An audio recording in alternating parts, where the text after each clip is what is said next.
That iconic 808 bass sound that dominates modern hip-hop, it came from a drum machine that was considered a commercial failure when it launched.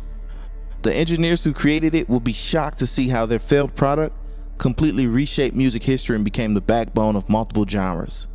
I spent years breaking down how production technology evolves, and there's a hidden pattern most people miss. It's not the intended use of the music tech that changes history, but how artists misuse it. From auto-tune, which is designed to correct your pitch, and then being pushed to extreme robotics, to samplers meant to recreate orchestrals, but used to build new songs from old ones. I'm about to show you how creative rule breaking changed music forever. You know what's crazy? Before the 1950s, every single recording was basically just musicians playing together in one take. No fixing mistakes, no adding parts later, just pure live performance captured on disc. This limitation created a massive problem for recording artists. One mistake from any musician meant the entire band had to start over, and the complex arrangements nearly impossible to capture accurately.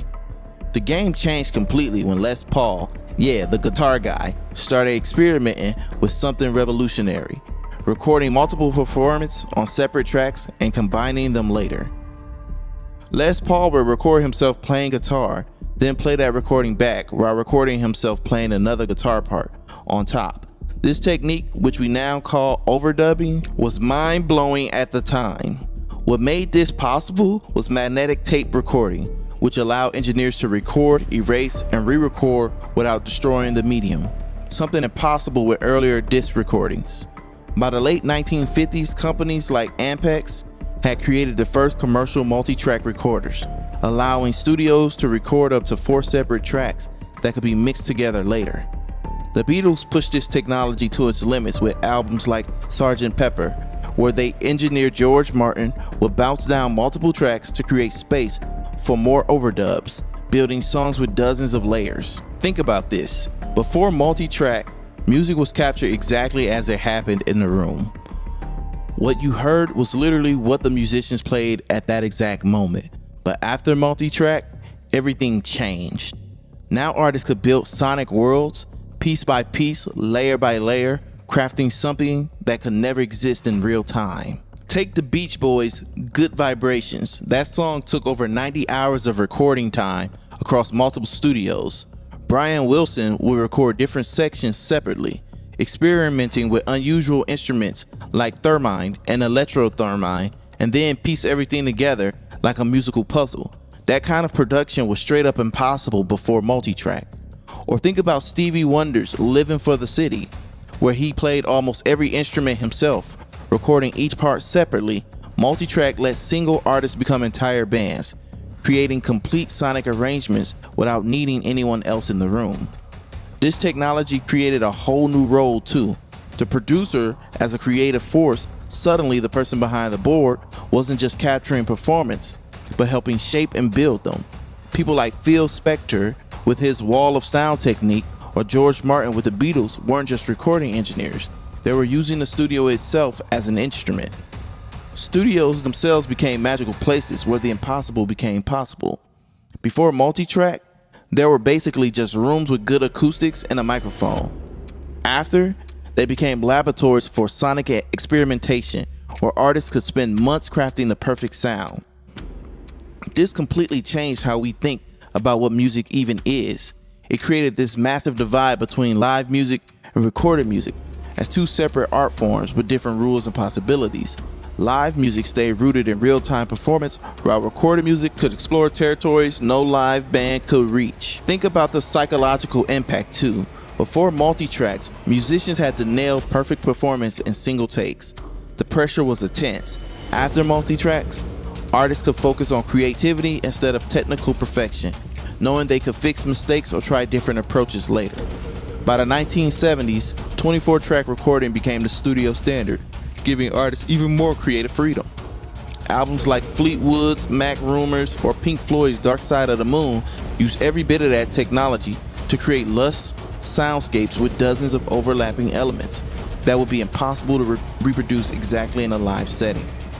Multi-track recording didn't just change how music sounded, it changed what kind of music artists could even imagine making.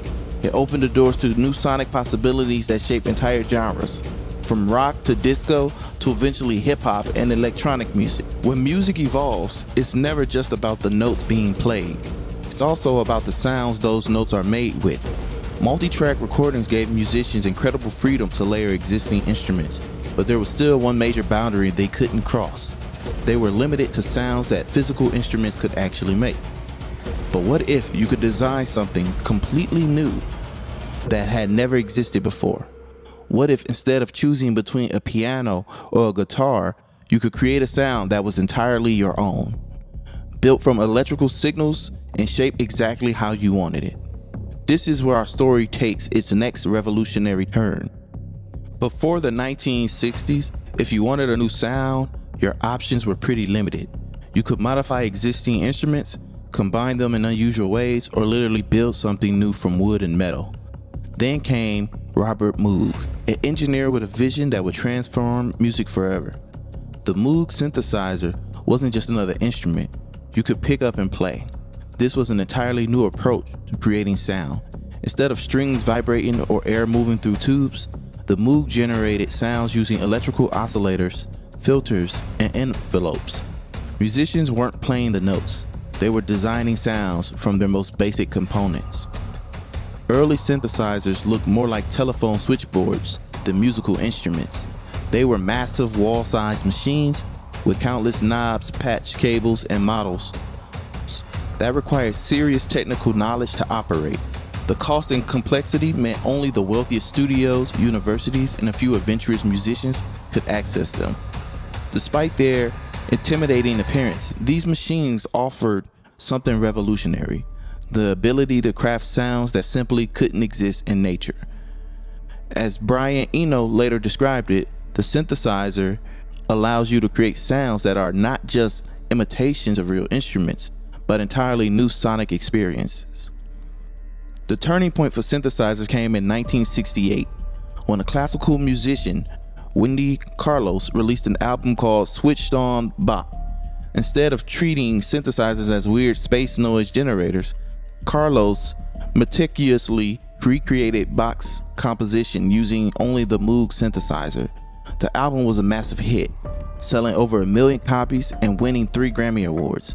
Suddenly, this strange new technology wasn't just experimental composers. It had proven itself as a serious musical tool capable of incredible precision and expression. With mainstream acceptance came experimentation.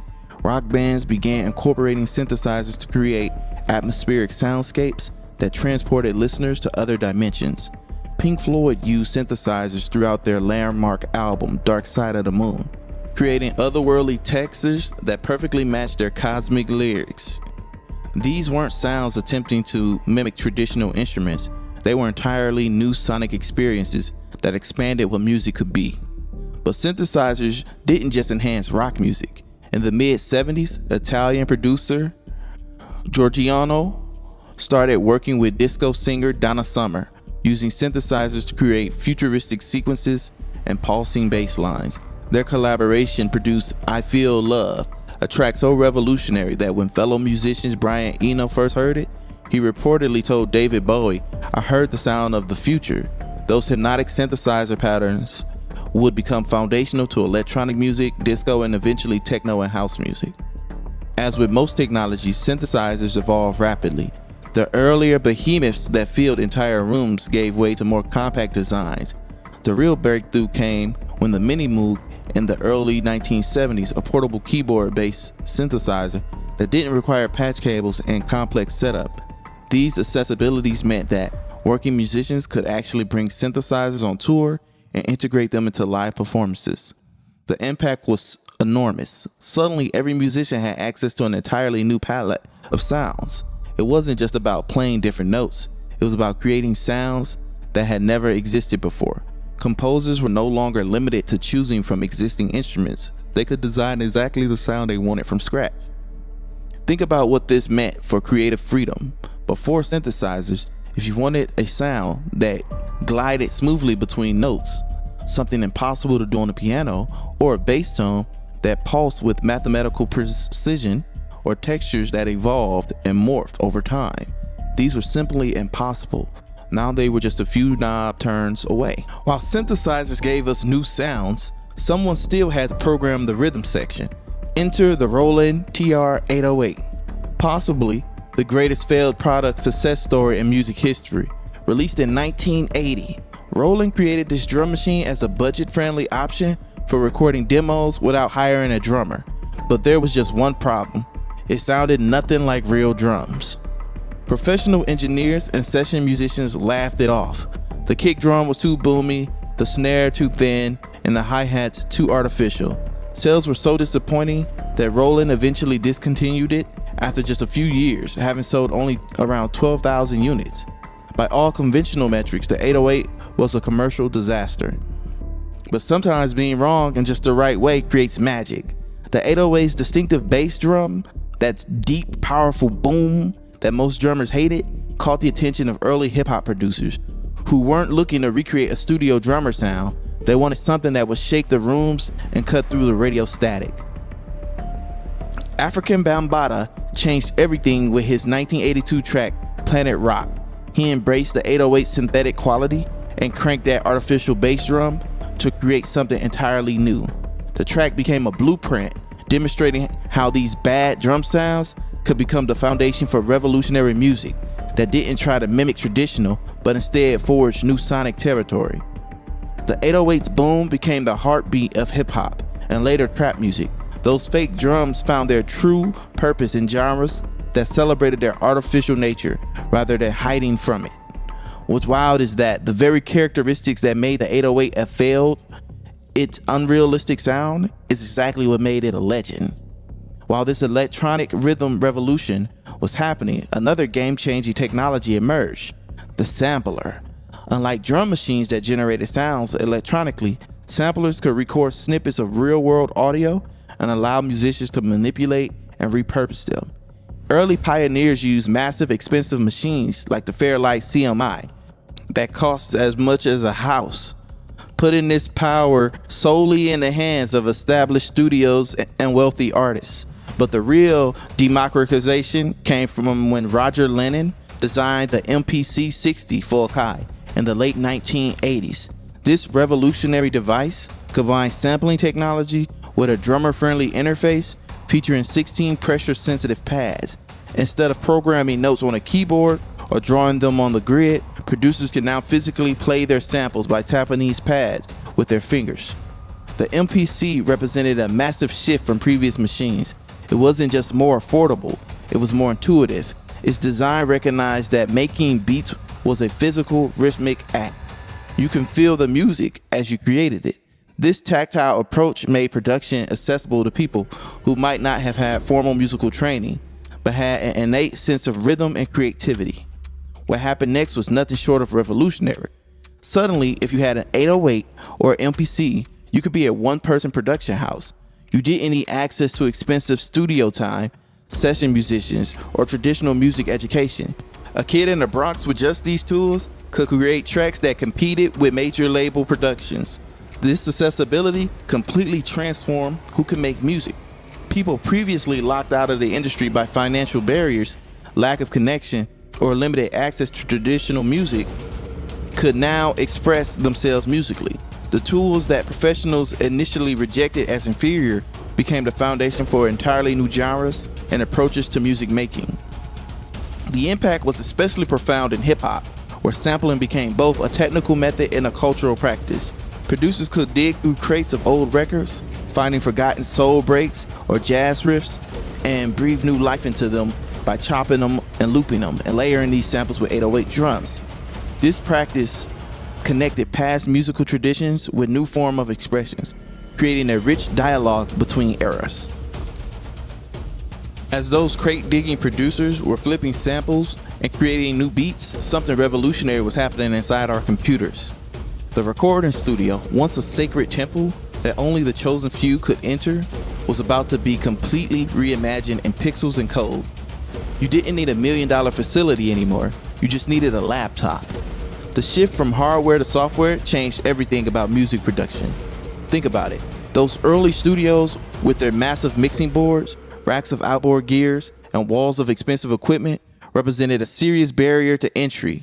If you wanted to make a professional record in the 80s or 90s, you were looking at dropping thousands of dollars per day just to rent studio time, and that's before paying session musicians and engineers and producers. When digital audio workstations first hit the scene in the late 80s, you weren't exactly democratizing force. They later become the early Pro Tools systems, still required specialized hardware and were priced way out of reach for most musicians. These systems were basically just digital versions of the same exclusive club, still only for professional studios with serious budgets. The game really changed in the early 2000s. Computer processing power finally caught up to our musical ambition. Suddenly, a regular home computer could handle tasks that previously recorded custom-built professional systems. This technological leap forward meant that producers could mix dozens of tracks, apply complex effects, and manipulate audio in ways that would have required rooms full of equipment just a few years earlier. This is when we saw programs like FL Studio, which many of you might remember as Fruity Loops, Ableton Live, and Apple's GarageBand completely flipped the script on who could make professional sounding music.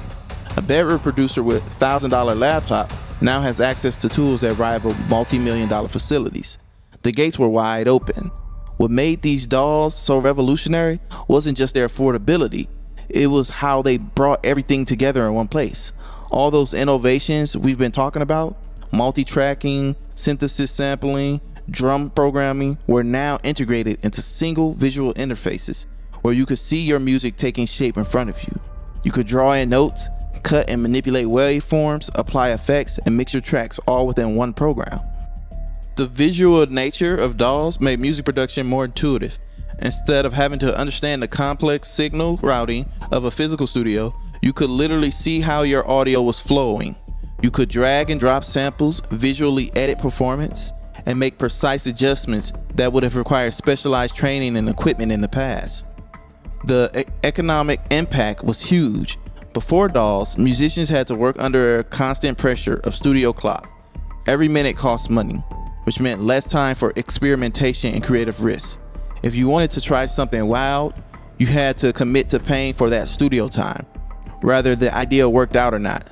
But with DAWs, that pressure disappeared. A bedroom producer could spend months perfecting a single track without worrying about the studio bills piling up. This freedom from financial constraints led to an explosion of new music.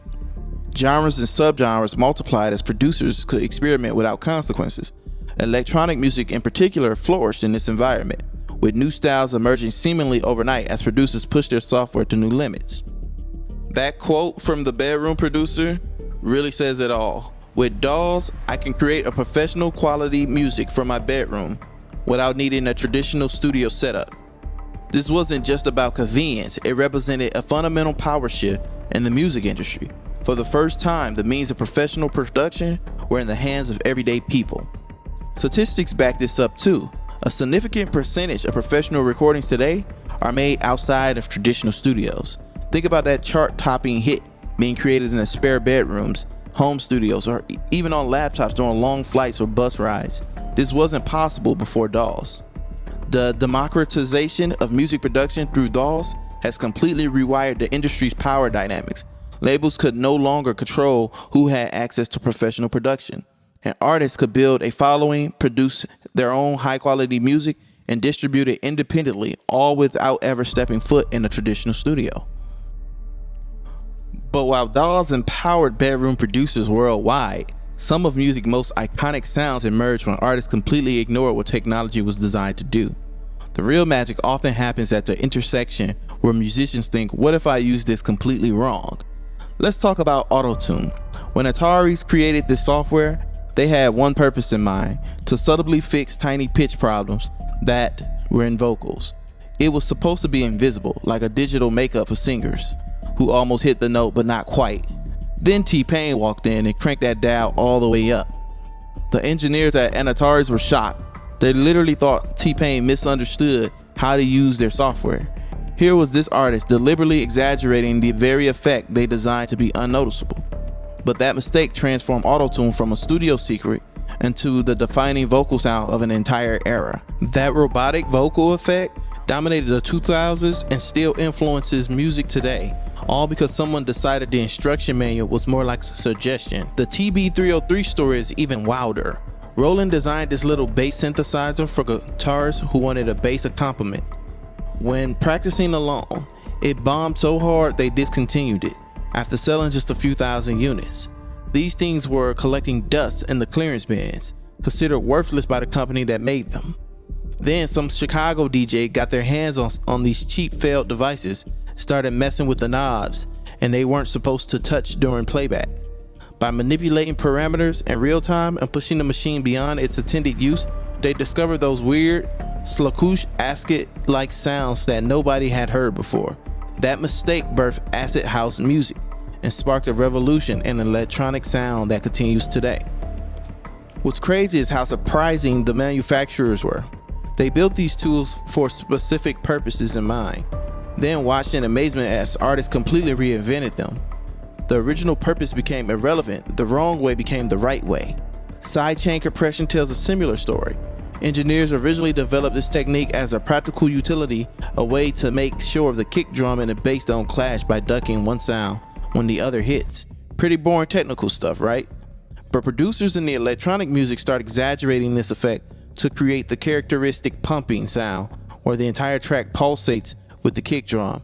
That distinctive whooshing effect you hear in house and EDM, that's sidechain compression being pushed way beyond its intended purpose. This pattern keeps repeating throughout music history. Guitar distortion, now a cornerstone of rock music, began as an unwanted technical flaw when amplifiers were overdriven. The scratching technique that became fundamental in hip-hop started when DJs physically manipulated records in a way that would make audiophiles cringe.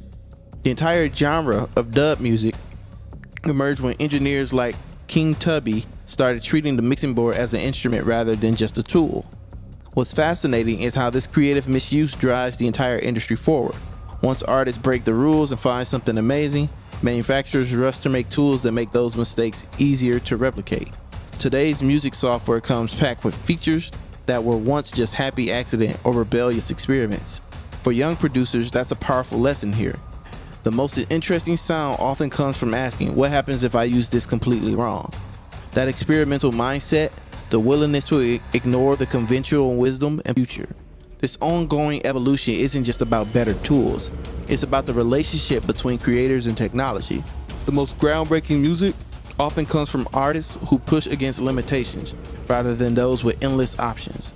So next time you're making music, remember that there's powers and constraints, and sometimes the wrong approach might be exactly what the world needs to hear.